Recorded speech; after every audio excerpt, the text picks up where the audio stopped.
Donc c'est vraiment faire le lien entre la stratégie et le business et les conséquences du dérèglement climatique. Et puis aussi amener l'entreprise à se dire, il y a aussi une possibilité de sortir leader aussi d'un marché qui se transforme. Skill Me Up. Bienvenue sur Skill Me Up, le podcast qui développe tes compétences et celles de tes équipes. Chaque semaine, avec mes invités, on décode les éléments clés d'une stratégie de formation pertinente et petit à petit, on t'aide à construire la tienne. Je suis Delphine Moncorgé et je t'invite à me suivre dans ce nouvel épisode. Bonne écoute! Bonjour à toutes et tous dans ce nouvel épisode. Aujourd'hui, je reçois Mélissa Pérez. Mélissa est vice-présidente de The Shifters, l'association des bénévoles de The Shift Project, une association à but non lucratif créée en 2010 et qui vise à limiter le changement climatique et la dépendance de notre économie aux énergies fossiles. Mélissa est également directrice engagement au sein de la mutuelle tutélaire. Bonjour Mélissa. Bonjour Delphine, merci beaucoup pour ton invitation. Je suis ravie de rejoindre cette discussion avec toi et de parler des sujets qui me tiennent à cœur. Je suis également ravie de t'accueillir sur Skill Me Up pour parler biodiversité et climat. Avant de commencer, pourrais-tu te présenter en 3 points, 3 dates ou 3 chiffres clés, s'il te plaît ? Avec plaisir. Le premier chiffre que j'ai choisi, c'est une date, c'est 2014. C'est quand j'ai commencé mes études d'ingénieur en mécanique aux arts et métiers. Et j'ai fait ces études-là parce que j'étais passionnée sur la compréhension du monde tel qu'il nous entoure. Et je pense que c'est le fil rouge de tout mon parcours. Je suis passée du monde physique ensuite au monde économique. Mais mes études d'ingénieur m'ont beaucoup formée à la façon de comprendre les industries, les processus. Et je pense que ça me définit encore aujourd'hui, y compris dans la partie écologique, de comprendre comment les choses sont produites et de quoi elles sont faites. Le deuxième chiffre, c'est le chiffre de 6. C'est le nombre d'institutions financières dans lesquelles j'ai pu travailler. J'ai travaillé dans pas mal plutôt de banques, que ce soit des banques, on va dire, plutôt publiques comme la Banque de France ou des banques américaines comme Morgan Stanley ou des banques françaises comme la BNP, Société Générale et maintenant la mutuelle santé tutélaire. Et après ma passion sur le monde mécanique et on va dire physique, je me suis beaucoup interrogée sur ce qu'on ne voit pas, donc tous les flux économiques, les flux financiers. Et c'est pour ça que j'ai rejoint le monde de la finance pour comprendre au-delà des processus physiques quels sont les mécanismes économiques qui peuvent expliquer le monde tel qu'on le voit aujourd'hui. Et ça m'a énormément passionnée. Et au fur et à mesure de ma sensibilité environnementale grandissante, mes rôles ont changé pour maintenant être dans une mutuelle où mon rôle est vraiment au cœur des sujets d'impact sociaux et environnementaux. Et j'enseigne aussi les sujets de finance durable dans différentes universités, dont l'université Paris-Dauphine pour des étudiants en Master 1. Et le troisième chiffre, qui est plus un chiffre, on va dire, à titre personnel, qui est 1500. Donc 1500, c'est le nombre de kilomètres que fait par été en vélo. Depuis 4 ans, on parcourt l'Europe avec mes copains et mes copines depuis qu'on a arrêté l'avion. Et on a fait pas mal de voyages, que ce soit le long du Danube, en passant par différents pays, de la Roumanie à l'Allemagne. On a déjà fait aussi pas mal de fleuves en France. Donc si jamais, suite à l'écoute de ce podcast, vous avez envie de tips sur les voyages à vélo, n'hésitez pas, je peux vous en fournir un bon paquet.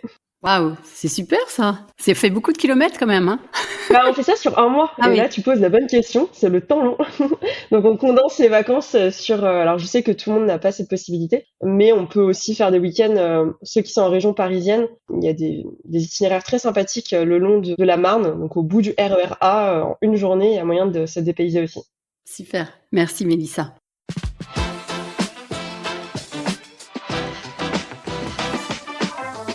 Mélissa, est-ce que tu peux nous expliquer les missions principales de The Shift Project et comment le think tank réussit-il à influencer les entreprises et les décideurs politiques sur les enjeux climatiques ? Oui, avec plaisir. Donc, dans l'association The Shift Project, c'est un think tank, donc un laboratoire d'idées. La façon dont ils ont d'influencer, c'est de faire des études approfondies sur les différents secteurs et de proposer des leviers d'action pour décarboner, on va dire. Et du côté de The Shifter, donc qui est l'association des bénévoles, on est aujourd'hui plus de 30 000. On a des actions de sensibilisation, on a des actions qui sont de la convivialité, donc juste d'échanges entre différents membres pour parler de ces sujets-là, boire une bière et un peu décompresser, j'allais dire. Et puis on peut aussi avoir des actions de lobbying ou des actions culturelles comme des festivals de cinéma. Des festivals de cinéma, c'est-à-dire, enfin, je vois pas trop le... Oui, c'est vrai que ça peut paraître éloigné, mais concrètement, ce qu'on fait, c'est que dans plusieurs villes en France et en Belgique, on a des partenariats avec des cinémas. On propose une programmation avec différents films en lien proche ou éloigné avec les sujets environnementaux. Et suite à la projection du film, on va avoir un débat. Donc, par exemple, pour la dernière édition qui a eu lieu en septembre et en octobre, moi, j'ai été voir le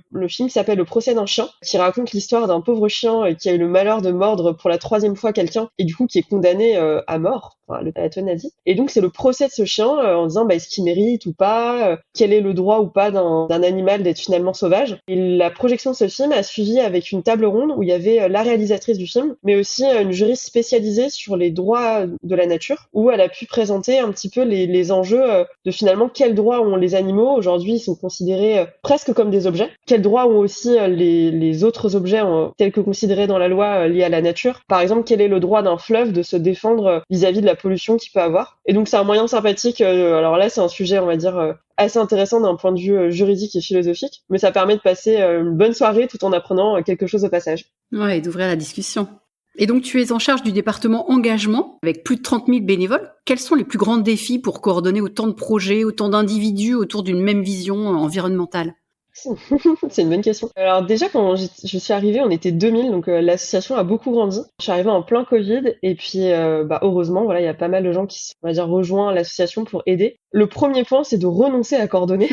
C'est-à-dire que c'est utopique de vouloir avoir une forme de contrôle quelconque. Donc l'idée, on va plutôt se dire qu'est-ce qui sort du cadre, on va le définir très clairement, et donc par opposition, ce qui ne sort pas du cadre rentre dans le cadre, et on va accompagner et proposer des outils ou des moyens, que ce soit des moyens financiers, des moyens liés à l'aide à la communication, pour permettre à chacun de faire l'action qui lui plaît et qui a du sens pour lui ou elle. Et puis pour ceux qui savent vraiment pas quoi faire, là on va essayer de les aiguiller. Par exemple, une des actions qu'on dit tout le temps, c'est par exemple rejoindre l'association sur les réseaux sociaux pour aider à l'association et ses travaux de rayonner. Et après, sur le cadre, tel que j'ai pu l'expliquer, on va définir un peu ce qu'on ne fera pas. Donc, par exemple, dans l'association The Shifter, on n'est pas un mouvement politique, donc on n'a pas pour but de former un parti ou de présenter des candidats. On est apartisan, donc ça veut dire qu'on a quand même vocation à parler à l'ensemble du spectre politique. Et ça, c'est très important pour nous. Et puis, on a des valeurs qui sont la convivialité, les valeurs scientifiques et le professionnalisme. Mais concrètement, voilà, on a un document qui définit le cadre, et tant que ça reste dans le cadre, et il y a des centaines de choses qui rentrent dans ce cadre,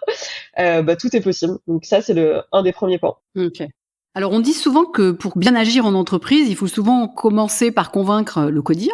Quelles sont les stratégies qui fonctionnent le mieux, selon toi, pour sensibiliser et embarquer les dirigeants vers des actions concrètes en faveur de l'environnement ? Hyper vrai et hyper important. Pourquoi tout simplement le codir ? Parce que ce soit le codir ou les dirigeants, mais il y a déjà une notion d'exemplarité. On peut pas exiger d'employés d'avoir des objectifs environnementaux si la stratégie de l'entreprise elle-même n'est pas déjà alignée. Ça ne veut pas dire que des employés ne peuvent pas se sensibiliser et pousser pour que cette stratégie advienne au sein d'une entreprise. Mais dans un monde parfaitement idéal, c'est vrai que si le codir est engagé, c'est sûr que ça permet à l'entreprise d'aller beaucoup plus vite. Donc les actions très concrètes, c'est déjà la formation sur ce qu'ils ne savent pas, parce que un codir d'entreprise, que ce soit une entreprise industrielle ou de service, ils sont hyper pointus sur leur secteur d'activité, donc c'est pas ce qu'on va aller apporter dans une formation ou dans une sensibilisation, ça va être vraiment les enjeux environnementaux et faire le lien entre le business et les sujets environnementaux. Donc ça peut être par exemple, on va parler aujourd'hui dans les médias d'augmentation de température de quelques dixièmes de degrés ou voire plus. Très bien, on a entendu ça, mais qu'est-ce que ça veut dire concrètement pour vos employés ? Pour une entreprise qui est dans l'industrie, si les températures sont trop élevées,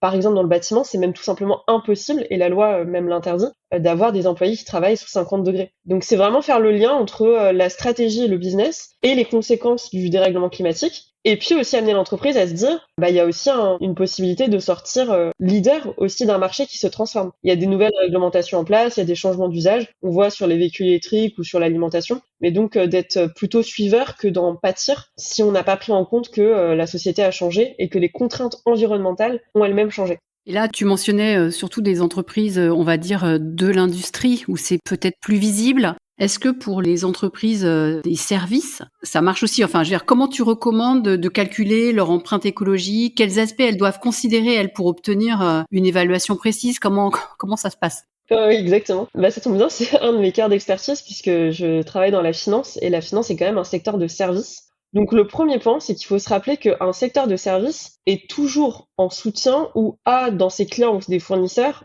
l'économie réelle. On parlait de sujets de formation, quand on fait des formations, on les fait à des entreprises qui elles-mêmes ont des employés et quelque part au bout de la chaîne, quelqu'un achète quelque chose de concret. Donc si on prend l'exemple des institutions financières, c'est peut-être même la quintessence de cet exemple, puisqu'une institution financière en soi, si on regarde juste ce qu'on va appeler le scope 1 et 2, ça va être juste les déplacements de ses employés. Donc oui, c'est important de regarder, mais c'est pas là où il y a un enjeu majeur. Par contre, quand on regarde le rôle d'une institution financière, qui va être de financer l'économie, alors une institution financière, une banque ou un assureur ou un investisseur va être relié à des centaines, voire des milliers d'entreprises du monde, on va dire, économique et industriel. Donc ce qu'on va faire, c'est vraiment, alors aujourd'hui, il n'y a pas trop de débat, une institution financière, c'est très bien que son empreinte et ses risques environnementaux se situent dans ce financement. Et ce qui va être intéressant, c'est de rouvrir à chaque fois, pour chacun des financements et pour chacun des investissements, réinterroger quel est le bilan carbone, quel est le risque environnemental, quel va être le risque lié à la biodiversité, et d'expliquer concrètement, encore une fois, en termes de stratégie, qu'est-ce que ça peut impliquer en termes de choix d'investissement ou choix de financement, d'avoir accès à ces informations pour prendre des décisions différentes et de soutenir la transition écologique. Les sujets de financement sont au cœur de la question de la transition, et on le voit à chaque fois qu'il y a ces grandes rencontres qu'on appelle les COP. Les COP parlent énormément des enjeux de financement, et c'est pour ça qu'il faut les traiter également dans les institutions financières. Quand on a préparé cet épisode, tu m'as évoqué les 5 pressions de l'homme sur la biodiversité, et notamment le fait qu'elle soit préoccupante. Comment les entreprises peuvent-elles réduire leur impact sur chacun de ces domaines? Donc si j'ai bien compris, je vais les nommer, mais tu me corriges, parce qu'il y avait le climat, la pollution, l'usage des sols, l'exploitation des ressources et les espèces invasives. C'est bien ça? Tout à fait, tout à fait. Déjà, le premier point, pour pouvoir agir, il faut comprendre. Donc, comme tu l'as fait là, c'est déjà d'avoir conscience qu'il y a ces 5 grandes pressions et de bien comprendre à quoi elles correspondent. Le climat, on en parle souvent, donc je pense que les gens comprennent à peu près ce dont il est question. L'usage des sols, ça va être tout simplement, par exemple, l'agriculture. L'exploitation directe, ça va être, par exemple, quand on exploite des ressources minières ou les ressources forestières. La pollution, pareil, assez intuitif. Et les espèces invasives, ça va être par exemple les algues vertes qu'on peut avoir ou le frelon asiatique. Donc déjà, c'est étape 1, comprendre ce dont on parle. Étape 2, c'est mesurer, donc s'accompagner, avoir l'expertise en interne de l'entreprise ou s'accompagner en externe d'experts. Puisqu'aujourd'hui, il y a des expertises développées sur ces sujets-là. Donc pour une entreprise, on va prendre un exemple tout simple, mais une entreprise qui fait par exemple des burgers, typiquement McDonald's, pour pas les citer, mais bon, on pourrait prendre n'importe quel autre, allez, KFC, Burger King ou autre. On va essayer de comprendre, on reprend la question de la curiosité. Ils vendent quoi? Un burger, c'est fait de quoi? De pain, d'une sauce et d'un truc au milieu. En général, le truc au milieu, soit c'est végétarien, et tant mieux, il y a de plus en plus d'alternatives, soit c'est du poisson ou de la viande. Concrètement, ensuite, faut se poser, tout simplement, faut dérouler le fil. Si c'est par exemple, je sais pas, du poulet, si on prend le cas de KFC, le poulet, il vient d'où en fait? Il est nourri avec quoi? D'où viennent les graines? D'où vient la nourriture par exemple de ces fameux poulets? Est-ce qu'il y a eu derrière de la déforestation ou pas? Donc je pense que il faut rendre les choses les plus concrètes possibles et ensuite se donner les moyens d'action, d'agir en disant si on a par exemple du blé qui permet de faire fameux pain pour le burger, comment on peut soutenir des agriculteurs ou des agricultrices qui ont une agriculture un peu moins intensive. Donc c'est retourner à la base. Quelques entreprises commencent bien à le faire et trouver des leviers d'action. Et donc voilà, les impacts, c'est comprendre, mesurer, retourner aux choses concrètes et ensuite trouver des leviers d'action très spécifiques par produit. Et ça se fait assez bien, mais ça prend du temps en effet.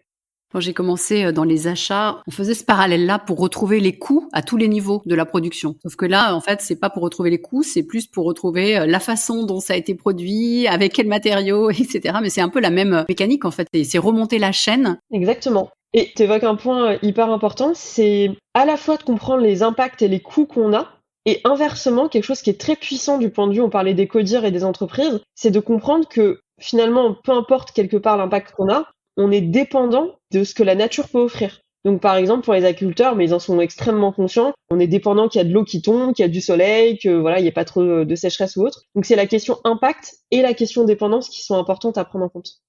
Et justement, quand on a préparé cet épisode, tu avais mentionné 3 niveaux d'impact. Oui. Tu avais mentionné l'impact amont, intérieur et aval. Est-ce que tu peux nous expliquer ce concept et du coup comment les entreprises peuvent agir concrètement à chaque niveau?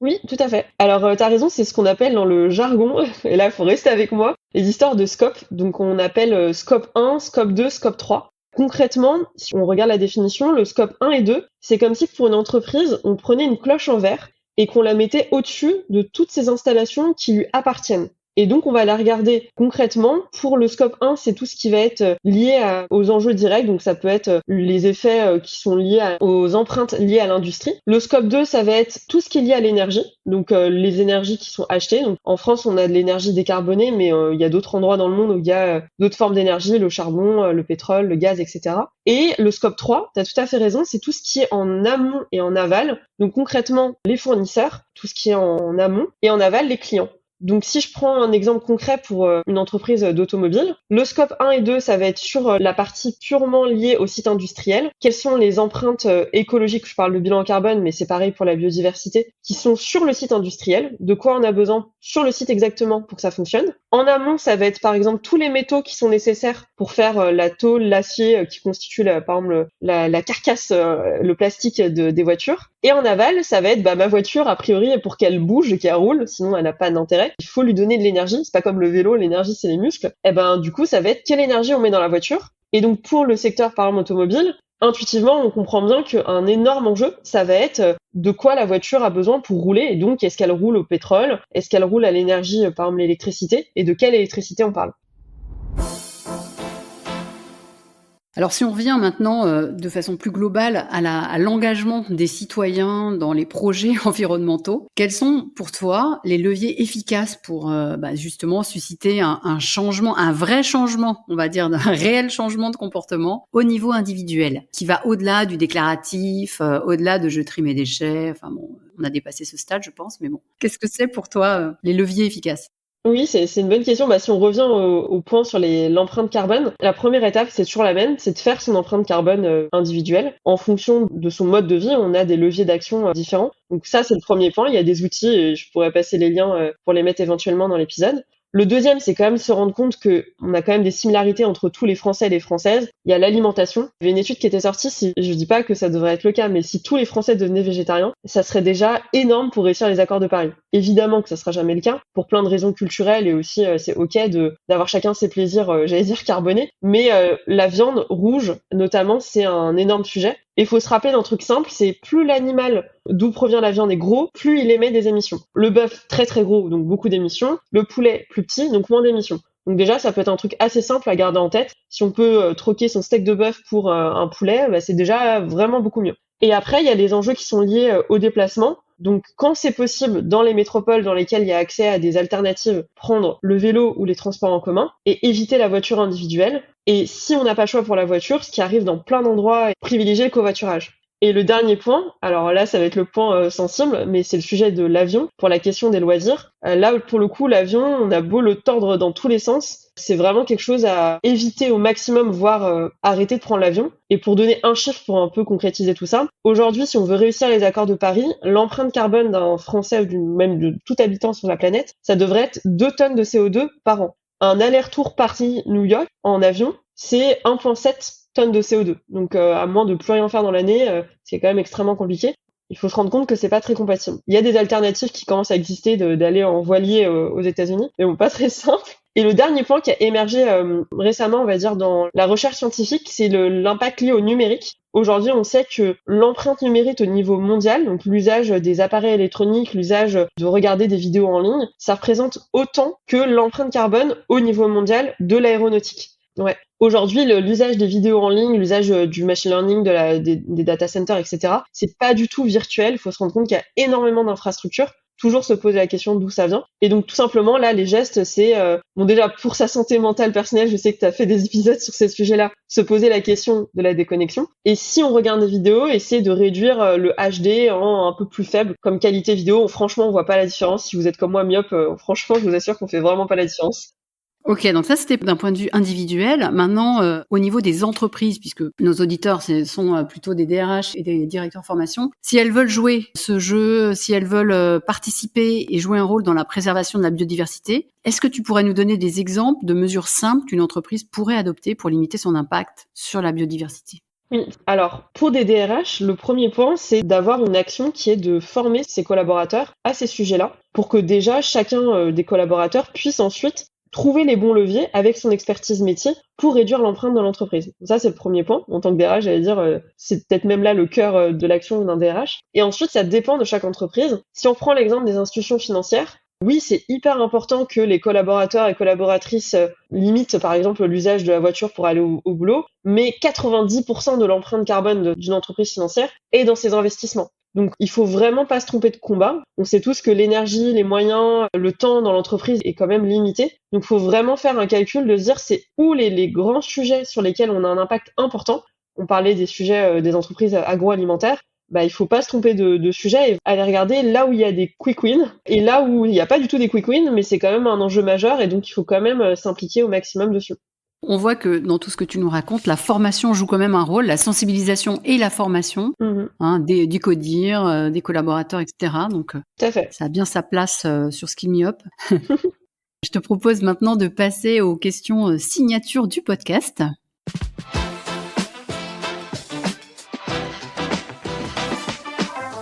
Ma première question, Mélissa, c'est comment fais-tu ta veille ? Alors, ça fait peut-être le lien avec la façon dont on s'est rencontrés, mais je fais ma veille beaucoup sur LinkedIn. Tout simplement, j'essaie de suivre les organismes de référence sur les sujets qui me passionnent. Je pense, par exemple, sur les sujets de santé, il y a l'OMS, sur les sujets climatiques, il y a le GIEC, sur la biodiversité, il y a l'IPBES. Donc, suivre ces comptes-là. Ensuite, suivre les comptes de personnes qui m'inspirent. Donc, par exemple, sur les sujets de formation, je te suis toi et je vais aller regarder les comptes que toi, tu suis. Et par capillarité, comme ça, je vais réussir à construire un peu ma veille sur les outils. Ensuite, je pense que c'est important de rester ouvert aux rencontres que la vie peut nous donner dans notre quotidien. Et moi, j'apprends beaucoup aussi par le biais de rencontres. Il y a quelques semaines, par exemple, j'ai rencontré un fonctionnaire qui travaille dans une région et qui me disait qu'en ce moment, il y avait une montée en puissance d'un discours sur un peu la non-efficacité des fonctionnaires, une espèce de mésamour vis-à-vis des fonctionnaires. J'ai envie de dire, c'est pas nouveau, ça, non ? Typiquement, un sujet de veille, c'est...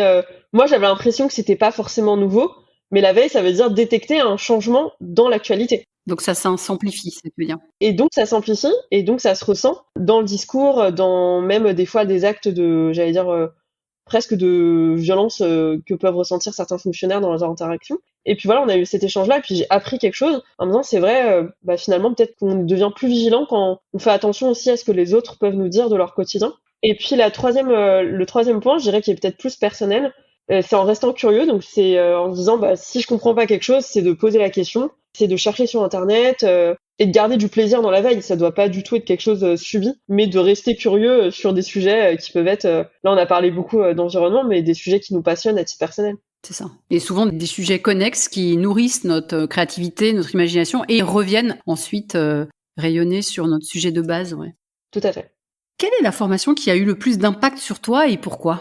Alors, la formation qui a eu le plus d'impact, c'est une formation que j'ai regardée en ligne de Jean-Marc Jancovici, qui est un des fondateurs du think tank dont on a parlé, The Shift Project. Et il a fait des cours qui sont à l'école qui s'appelle l'école des mines. Et ce qui m'a frappé, en fait, c'était, comme tout le monde, j'étais sensibilisée vaguement sur les sujets environnementaux, mais j'avais pas compris l'ampleur que ça voulait vraiment dire dans notre quotidien. Et j'ai appris deux choses qui, moi, me sont vraiment restées, et qui a changé beaucoup de choses dans ma vie. La première, c'est la question de l'augmentation de température. On parle aujourd'hui plus 1.5, 0.2, 0.3, 0.4, plus 3, plus 4, 5 degrés. Et j'ai appris dans cette formation que il y avait seulement 5 degrés qui nous séparent entre l'âge de glace et notre époque. Donc il y a que 5 degrés d'écart entre il y a 20 000 ans et maintenant. Et on sait très bien que le monde il y a 20 000 ans, c'est pas du tout le monde aujourd'hui en termes de viabilité, d'écosystème, etc.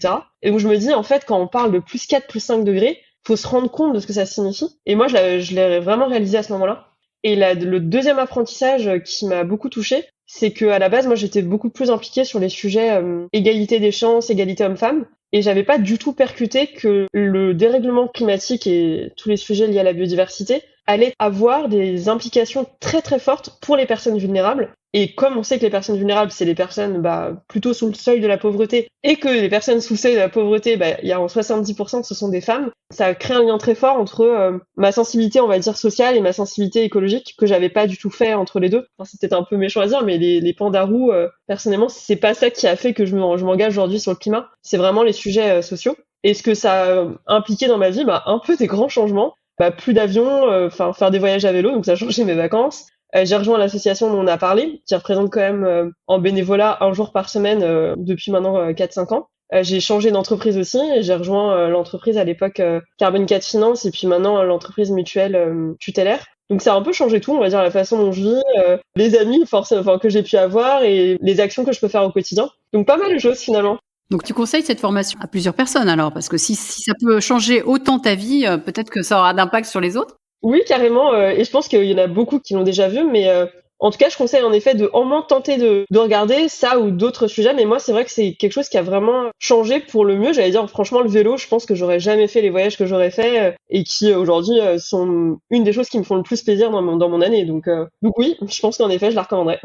D'accord. Bah écoute, on mettra les liens dans la description de l'épisode. Carrément. Alors Mélissa, si tu pouvais donner un seul conseil à un DRH ou un responsable formation qui souhaite sensibiliser ses collaborateurs sur le climat, ce serait lequel? Alors si j'en avais qu'un, ça serait de contacter notre association. Je donnerai un lien à Delphine et on fait des conférences gratuites pour les employés sur les sujets climat. Ok.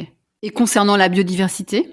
Pour la biodiversité, peut-être une première action, ça serait de faire une balade dans la nature. Ça va paraître cliché, mais en réalité, il y a quand même pas mal de personnes qui, parce qu'on vit dans des environnements urbanisés, finalement sont, et moi la première, assez déconnectées de la nature. Donc tout simplement organiser une balade en forêt ou visiter une ferme. Il y a des associations comme Ferme d'Avenir qui permettent de soutenir économiquement une ferme et en même temps pour des collaborateurs et des collaboratrices de découvrir ces sujets-là.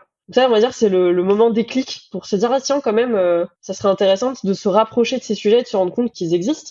Le deuxième enjeu, on va dire, la deuxième action à mettre en place, c'est de faire une fresque ou une formation sur la biodiversité. Il existe, par exemple, la fresque de la biodiversité. Et là, on va rappeler tous les enjeux de base dont on a parlé, les 5 grandes pressions, etc., etc.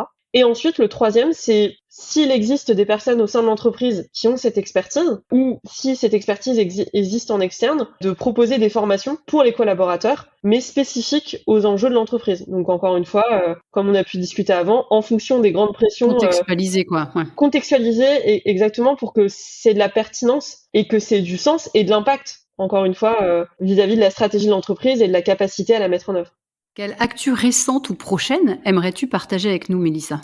Alors, étant fan de ma propre association, je vous donne rendez-vous le 7 et 8 juin à notre université d'été qui aura lieu à Montpellier. C'est un événement qui rassemble plusieurs milliers de personnes ouvertes au grand public avec à la fois des moments de formation et de sensibilisation, mais aussi des projections de films et des belles rencontres. Et pour vous donner envie, l'année dernière, on a eu Fra de Chaka Pong qui nous parlait en tant qu'artiste de son cheminement écologique qui a amené à réfléchir aussi sur l'impact que pouvaient avoir en tant qu'artiste les grandes scènes. Et là, ils ont décidé cette année d'arrêter les tournées et de faire une pause pour réfléchir justement à comment être une rockstar, le thème de la table ronde qui était en 2050. Et puis voilà, donc moi je trouve que c'est toujours un moment hyper sympa et vous allez vous amuser, vous allez apprendre plein de choses. Donc rendez-vous le 7 et 8 juin à Montpellier.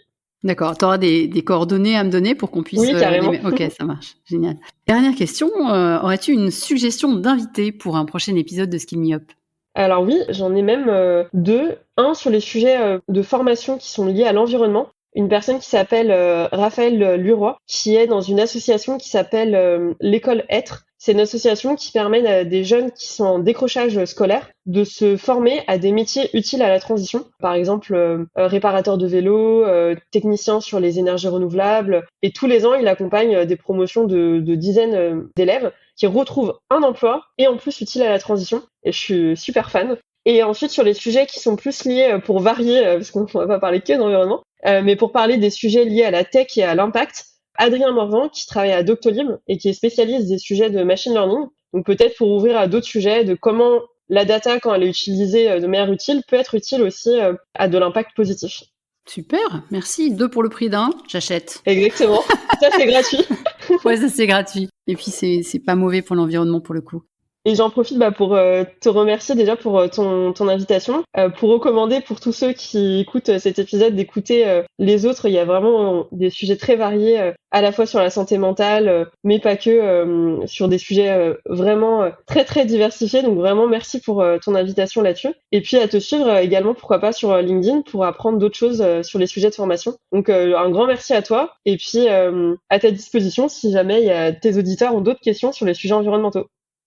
Je pense qu'ils n'hésiteront pas, Mélissa. On va mettre tes coordonnées avec tout le reste dans les descriptions de l'épisode. À mon tour de te remercier pour tout ce que tu nous as dévoilé, décrypté sur ce sujet qui est souvent...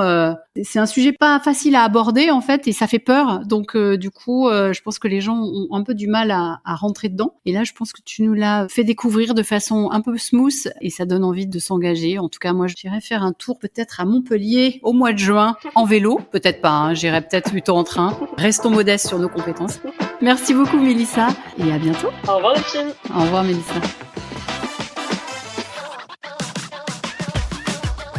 J'espère que cet épisode t'a inspiré. S'il t'a plu, pense à ajouter plein d'étoiles sur ta plateforme d'écoute. Et si tu veux booster ta stratégie de formation, contacte-moi sur LinkedIn. Rendez-vous la semaine prochaine avec un nouvel invité. D'ici là, abonne-toi, belle journée et à très vite.